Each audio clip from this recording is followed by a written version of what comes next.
hati-hati. Jangan sampai kita memakan 1 rupiah pun kecuali kita mendapatkannya dengan cara yang halal. Sungguh aneh. Betapa banyak orang tua yang mendambakan anaknya menjadi anak yang saleh. Siapa di antara kita yang tidak pernah berangan-angan memiliki keturunan anak-anak yang saleh? Setiap kita berangan-angan kalau sekiranya anaknya, putrinya, keturunannya adalah keturunan yang saleh. Akan tetapi dia lupa.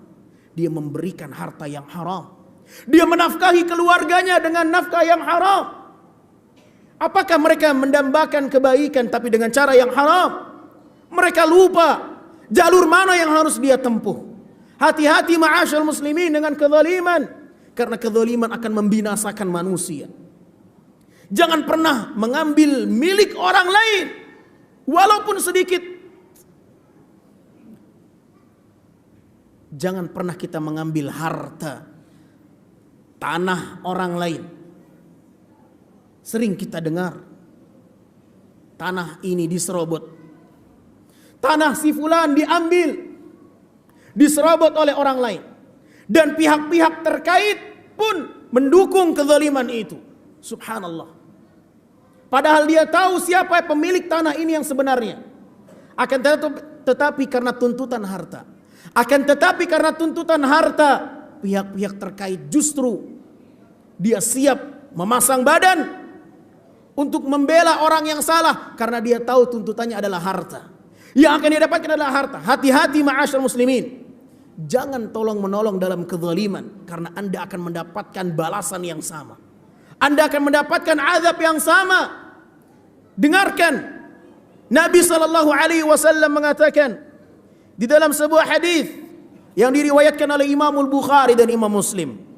Nabi SAW bersabda, "Man iqtata'a shibran minal ardi zulman, tawaqahu Allahu yawmal qiyamah iyyahu min sab'i aradin."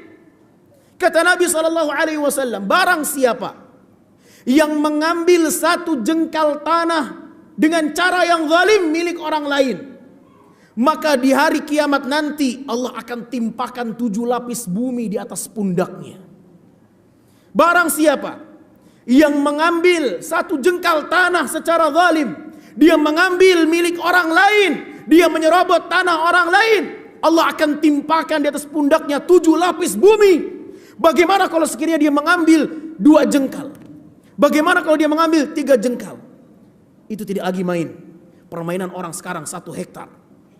Permainan orang sekarang 2 hektar. Maka ingat, 1 jengkal saja mereka diancam akan memikul 7 lapis bumi ke dalam. Bagaimana dengan mereka yang mengambil 1 meter? Bagaimana mereka yang mengambil 2 meter?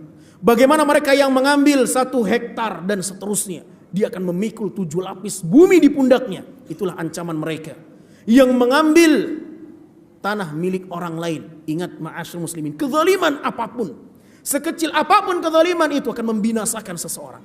Jangan jadikan harta sebagai berhala, sebagai tuntutan. Yang demi harta kita rela mengorbankan agama kita. Yang demi harta kita rela mengorbankan akhirat kita. Yang demi harta kita rela menjadi orang yang akan diancam oleh Allah dengan ancaman yang sangat besar. Maka harta akan menjadi fitnah bagi dia. Sadarlah saudaraku yang dimuliakan Allah. Perbaiki bagaimana pola hidup kita. Bagaimana kita mencari harta yang halal. Bagaimana kita tinggalkan harta yang haram. Jangan pernah terpancing dengan kekayaan yang dimiliki oleh orang lain.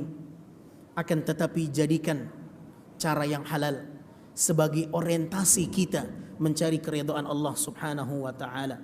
Semoga Allah Subhanahu wa taala senantiasa memberikan petunjuk dan hidayahnya kepada kita semuanya. Dan semoga kaum muslimin menyadari bahaya kezaliman yang telah mereka perbuat. Bagi mereka yang telah berbuat kezaliman, bagi mereka yang telah mengambil harta milik orang lain, yang telah merampas hak-hak orang lain, segera kembalikan hak-hak mereka sebelum datang pertanggungjawaban yang mereka tidak akan pernah rela, mereka tidak akan pernah ridha di hari kiamat untuk dibalas ketika itu kecuali dengan pahala yang telah Anda kumpulkan.